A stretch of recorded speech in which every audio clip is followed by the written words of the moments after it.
gising sa umaga kahit na antok pa nga ako. Kailangang maghanda para pumasok sa trabaho. Sinday ng sigarilyo habang may kapeng barako. Eto aking almusal na araw-araw kong kasalo. Kailangan kong pumasok kahit mayroong trangkaso. Pag di kasi pumasok malaki ang iyong atraso. Saan nagbibigay ng sweldo kung tawagin natin amo?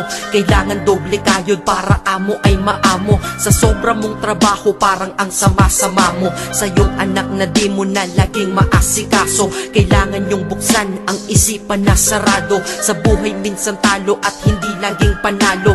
Wala kang aasahan, walang mamamalato. Pag di ka nagtrabaho buhay mo ay lalalato.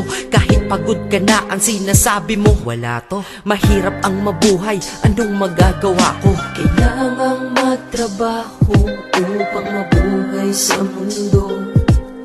Kung di ka magsisi